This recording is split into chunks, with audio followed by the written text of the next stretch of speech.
What if the river that bears witness to a town's sins isn't merely a crime scene, but a liquid archive of generational trauma, and the only way to stop the bleeding is to stop treating justice as extraction and start understanding it as restoration? In A River Red with Blood, John Connolly delivers a thriller that transcends procedural suspense to become a haunting meditation on inherited violence, proving that in landscapes saturated with history, the most dangerous current isn't the water itself, it's the silence we've agreed to maintain about what flows beneath. This isn't merely another detective novel with atmospheric dread. It's a psychologically precise narrative where every submerged clue carries ancestral weight. Consent to investigate is negotiated through reverence for the dead rather than institutional entitlement, and truth requires honoring the river's memory over the department's timeline. From the first rain-slicked narration, listeners are immersed in a world where darkness isn't absence but presence, and clarity comes only to those willing to be unsettled by what the water remembers. Perfect for fans of literary suspense and stories where environment is co-investigator, this audiobook serves up relentless aquatic dread, unflinching emotional authenticity, and a protagonist whose journey from rigid enforcer to fluid witness resonates with anyone who's ever mistaken control for competence.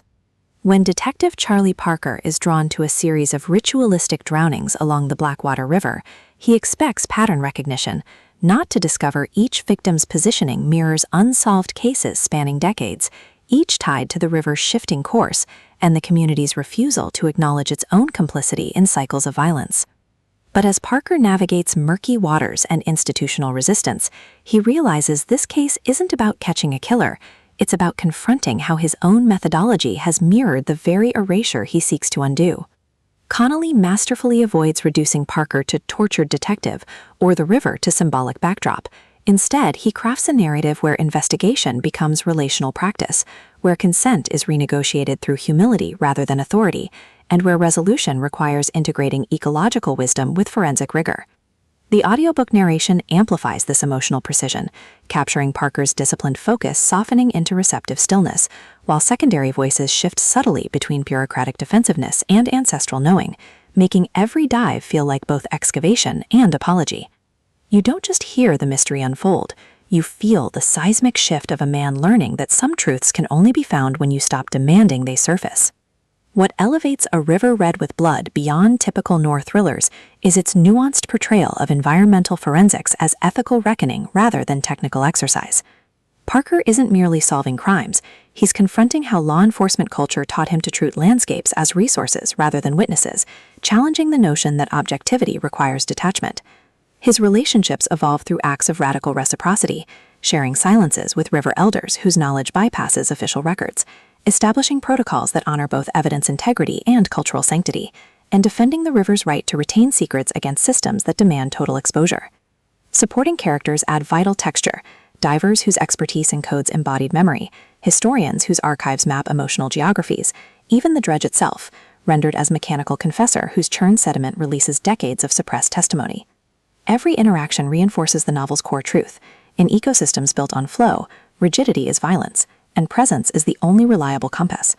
Even the thriller mechanics serve thematic depth, with tidal cycles mirroring investigating pacing, and submerged artifacts becoming metaphors for repressed communal karma.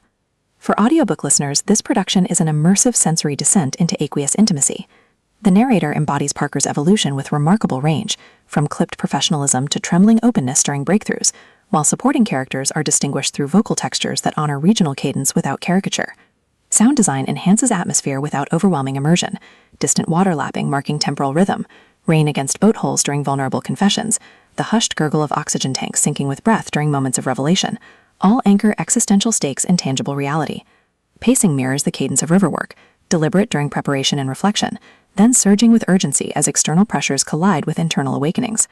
Whether you're commuting through dry land or sitting in twilight solitude, the audiobook creates a portable vessel where slowness feels sacred and connection feels lifeline.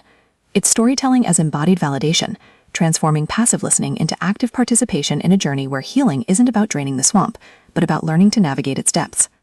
Ultimately, A River Red with Blood redefines the Noir thriller by centering ecological epistemology within investigative frameworks, It satisfies genre cravings for intricate plotting and cathartic resolution, while delivering substantive commentary on environmental justice, masculine vulnerability, and the radical act of trusting non-human witnesses when human systems fail. Prior series knowledge enriches context, but this installment stands confidently as a complete emotional odyssey. If you've ever wondered whether safety can coexist with surrender, or if true strength requires adapting to forces beyond your control, this audiobook will affirm that sometimes the most powerful act is simply letting the current guide you. Press play, cast off, and prepare to believe that even in landscapes shaped by concealment, truth still finds ways to rise. Your next favorite thriller isn't waiting in solved cases. It's waiting in the brave, trembling choice to listen to what the water knows.